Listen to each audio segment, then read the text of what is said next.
کہ آنے والا وقت پاکستان کے لیے تو بہت اچھا ہو سکتا ہے اور انشاءاللہ ہوگا، لیکن سازشیوں کے لیے اور بیرونی ایجنٹوں کے لیے بہت دردناک ہوگا۔ فیاض حمید صاحب تو پکڑے جا چکے، باقی لوگ بھی پکڑے جا چکے۔ میں نے آپ کے ساتھ جو انفارمیشن شیئر کی ہیں پہلے آپ ویلاگز میں، وہ آپ تک پہنچ چکی ہیں۔ اب عمران خان کا نمبر بھی ہے، اور عمران خان کا نمبر دیکھتے ہوئے اس کی اپنی جماعت کے جو رہنما ہیں انہوں نے اپنی اڑانے بھرنے کی تیاری شروع کر لی ہے۔ ایک تو تحریک انصاف کے اراکین اسمبلی کے حوالے سے جو انفارمیشنز آ رہی ہیں ان کے مطابق ایک بڑی تعداد میں قومی اسمبلی اور صوبائی اسمبلیوں کے ممبران وہ تحریک انصاف سے اپنے سیاسی راستے جدا کرنے کے حوالے سے تقریباً فیصلہ کر چکے ہیں، کیونکہ رابطے کیے جا رہے ہیں مختلف پولیٹیکل پارٹیز کے ساتھ۔ اور اس وقت جو موجودہ سچویشن ہے اس میں وہ آزاد حیثیت میں ہے، میجورٹی آزاد حیثیت میں، بہت کم ہے۔ ٹوٹل جو میرا خیال ہے کہ جو اراکین اسمبلی تھے قومی اور صوبائی اسمبلیوں کے، یہ کوئی 250 کے قریب بنتے ہیں، 240 سے زیادہ ہیں اور 250 سے کچھ کم ہیں، اور ان میں سے کوئی 100 سے کم ہیں، 90 سے زیادہ اور 100 سے کم ہیں جو تحریک انصاف ہے، باقی سارے کے سارے آزاد ہیں۔ اور یہ جو آزاد ہیں نا، یہ اب دیگر پولیٹیکل پارٹیز کے ساتھ رابطے میں ہیں، اور اسی طرح یہ جو گرینڈ اپوزیشن الائنس بنایا جا رہا ہے اور اس کے لیے جو ملاقاتیں اور مختلف مشاورت چل رہی ہے، جس کے لیے جناب آج کل محمد علی درانی صاحب بڑے ایکٹیو دکھائی دیتے ہیں۔ ویسے محمد علی درانی صاحب بھی نا بڑا عجیب قسم کا کریکٹر ہے، مطلب از خود ہی وہ اپنے آپ کو اہمیت دینے کی کوشش کرتے رہتے ہیں۔ اس سے پہلے وہ کبھی شہباز شریف سے ملاقات کے لیے جیل جایا کرتے تھے، کبھی اور لوگوں کے ساتھ ملاقاتیں کرتے تھے، اور یہ تاثر دینے کی کوشش کرتے ہیں کہ ان کو طاقتوروں کی آشیرواد حاصل ہے۔ وہی کام کرتے ہیں جو شیخ رشید کیا کرتے ہیں، لیکن شیخ رشید کا مزاج کچھ اور تھا، طریقہ واردات کچھ اور تھا، یہ کسی اور طرح سے کام کرتے ہیں اور یہ تاثر دینے کی وہی کوشش کرتے ہیں جو شیخ رشید تاثر دیا کرتا تھا۔ لیکن ان کا ان کے ساتھ کوئی تعلق نہیں ہے، ٹھیک ہے نا۔ یہ جو کچھ کیا جا رہا ہے نا، وہ صرف اپنی ہی پروجیکشن کے لیے کیا جا رہا ہے۔ اور ابھی یہ جو ایک اجلاس منعقد کیا گیا جس میں محمود اچکزئی صاحب، مولانا فضل الرحمان صاحب، اسد کیسر صاحب، عمر ایوب صاحب، لیاقت بلوچ صاحب اور دیگر لوگ جو ہیں جس میں شریک ہوئے، اور اس اجلاس کے حوالے سے تحریک انصاف نے یہ دعویٰ کیا کہ جی مولانا فضل الرحمان بھی جو ہیں وہ اپوزیشن اتحاد کا حصہ بن چکے ہیں، لیکن مولانا صاحب نے اس حوالے سے کوئی اعلان نہیں کیا، کسی قسم کی کوئی یقین دہانی نہیں کروائی۔ اور مولانا کی جماعت کے ایک اہم رہنما سے میری بات چیت ہوئی تو انہوں نے بھی کہا کہ جناب اتنے میں اگر وہ خوش ہوتے ہیں تو ہونے دیں، ہمارا کیا جا رہا ہے، جب ہم کوئی فیصلہ کریں گے تو کیا ہمیں اس کو اناؤنس کرنا نہیں آتا، ہم اناؤنس کر دیں گے۔ تو وہاں سے تو ان کو جناب وہ سرخ جھنڈی دکھائی گئی ہے، کیونکہ سب سے پہلے آپ کو اپنی سیاسی پوزیشن واضح کرنی پڑے گی، اسپیشلی پاک فوج کے واضح اعلان کے بعد، جس میں یہ کہا گیا کہ 9 مئی کے ذمہ داران جو ہیں یہ انتشاری ہیں، انہوں نے پاک فوج کے خلاف بغاوت کی ہے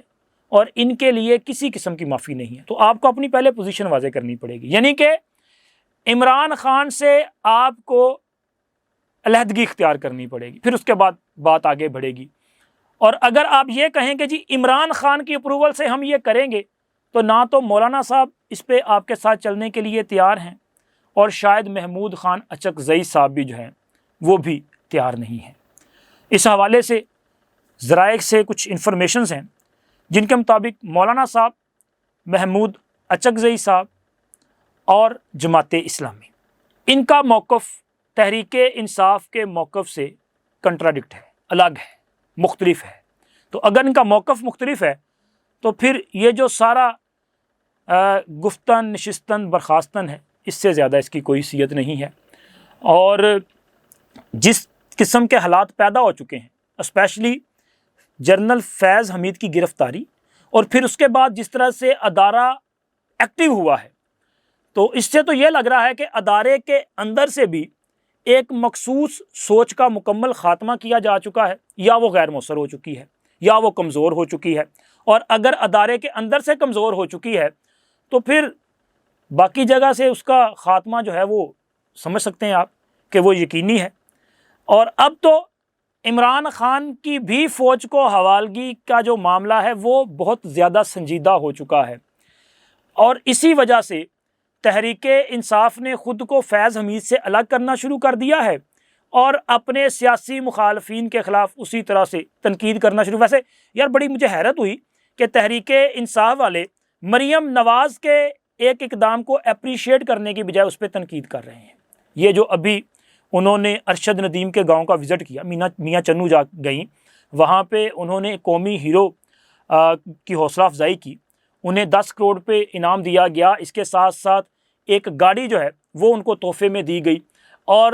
گاڑی کا جو نمبر ہے وہ پاک 92.97، یعنی کہ وہ تھرو جو انہوں نے کی تھی 92.97، یہ ایک عالمی ریکارڈ ہے، اور یہ عالمی ریکارڈ اگلے کئی سال تک رہے گا۔ ہو سکتا ہے کہ اگلے 4 سال کے بعد ہمارا شہزادہ ہی اسے بریک کرے اور وہ اسے توڑ کے اس سے لمبی تھرو کر دے، چونکہ ارشد ندیم نے کہا کہ وہ اس سے بھی بہتر تھرو کر سکتے ہیں۔ ارشد ندیم کو مزید جو ہے وہ اس کے لیے محنت کرنی پڑے گی اور انشاءاللہ وہ کرے گا، لیکن تحریک انصاف والوں کا کیا کریں؟ ان کو تو صرف پاکستان کے خلاف زہر اگلنا ہے۔ اور یار ایک بندہ پاکستان کے لیے اتنا بڑا انعام لے کے آیا، پوری دنیا میں ایک نام روشن کیا کہ ایک بندے نے پوری دنیا کو ہرایا اور گولڈ میڈل جیت کے آیا۔ تحریک انصاف کو اس میں بھی تکلیف ہو رہی ہے۔ اچھا، اس وجہ سے تکلیف نہیں ہو رہی کہ جی انہوں 10 کروڑ دیتا ہے، تکلیف اس وجہ سے ہو رہی ہے کہ ان کا بابا جو ہے وہ قبر میں جا رہا ہے، اس کی مقبولیت زمین بوس ہو رہی ہے، کیونکہ اس سے پہلے یہی چورن بیچا جا رہا تھا نا کہ جی پاکستان کا نام تو صرف عمران خان روشن کیتا ہے، اور عمران خان ورلڈ کپ لے آیا، عمران خان نہ ہوتا تو پاکستان ٹیم ہی نہ ہوتی، ٹھیک ہے۔ تو اس کے بعد جو پاکستان نے یہ T20 کے ورلڈ کپ جیتے وہ کیا تھے یار، ان کا کبھی انہوں نے نام نہیں لیا۔ لیکن چونکہ ارشد ندیم نے اولمپک گیم میں وہاں پہ پاکستان کے لیے 40 سال بعد یہ کارنامہ انجام دیا ہے، اور ان کو اندازہ ہے کہ یہ بہت بڑی اچیومنٹ ہے، اس لیے ان کو تکلیف ہو رہی ہے کہ جناب اب تو ارشد ندیم جو ہے وہ سپورٹس میں ایک بڑا نام ہو جائے گا اور عمران خان کا چورن کیسے بکے گا، یہ تکلیف ان کو ہوتی ہے، اس وجہ سے وہ تنقید کرتے ہیں۔ لیکن اس کے ساتھ ساتھ ایک اور تکلیف بھی ان کو اب جو ہے وہ اپنا زیادہ ابھرے گی، وہ ہے عمران خان کی فوج کو حوالگی کا معاملہ، کیونکہ عمران خان کے خلاف یہ جو 9 مئی کے کیسز ہیں نا، یہ ان کے گلے کا پھندا بن چکے ہیں، اور ان کیسز کا ٹرائل عمران خان کا جو ہونا ہے وہ فوجی عدالت میں ہونا ہے۔ اس حوالے سے اصولی فیصلہ کیا جا چکا ہے، انتظار صرف کیا جا رہا ہے یہ جو 190 ملین پاؤنڈ کیس ہے اس کا فیصلہ ہونے کا۔ جیسے ہی فیصلہ ہوگا دیکھیے گا عمران خان کو لینے والے آ جائیں گے، جس طرح وہ فیض حمید صاحب کو نہیں لے کے گئے تھے، بالکل عمران خان کو بھی اسی طرح لے جائیں گے۔ لیکن اس طرف معاملہ مزید ایک سٹیپ آگے بڑھ چکا ہے، کیونکہ یہ جو 9 مئی کے 12 مقدمات ہیں، اس میں تفتیشی افسر نے انسداد دہشت گردی عدالت میں ایک درخواست دائر کی ہے، جس میں کہا گیا ہے کہ جی وہ عمران خان کا فوٹوگرامٹک ٹیسٹ اور وائس میچنگ ٹیسٹ کروانا چاہتے ہیں۔ اب یہ ٹیسٹ کروانے کیوں ضروری ہے؟ کیونکہ ایک تو عمران خان نے اس معاملے پہ جو پلاننگ کی، اس حوالے سے عمران خان کی جو آوازیں ہیں، جو پیغامات ہیں، ان کو میچ کرنا، اسپیشلی آپ کو یاد ہوگا کہ جب عمران خان کو گرفتار کیا گیا تھا تو انہوں نے مسرت جمشید چیمہ کو فون کال کی تھی اور ان سے کہا تھا کہ اعظم سواتی سے رابطہ کریں۔ اب اعظم سواتی کون ہے؟ یہ بھی ایک کوڈ ورڈ تھا، لیکن ظاہر ہے یہ کوڈ ورڈ جو ہے وہ ڈی کوڈ کیا جا چکا ہے، اور یہ وائس میچنگ ہے۔ اسی طرح کچھ اور پیغامات ہیں، اس پر بھی وائس میچنگ جو ہے وہ کی جانی ہے۔ فوٹوگرامٹک ٹیسٹ میں بھی کچھ چیزیں ہیں جو کہ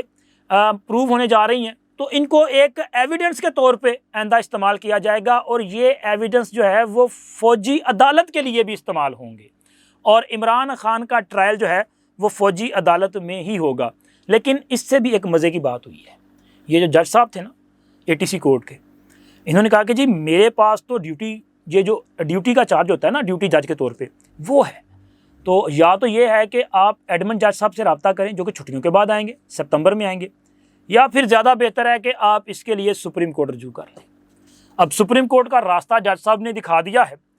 تو تحریک انصاف والوں سوچ لو پھر آپ کا کیا بنے گا، کیونکہ میرا خیال ہے بات آپ کو سمجھ آ چکی ہوگی۔ اب تک اتنا ہی، اللہ حافظ۔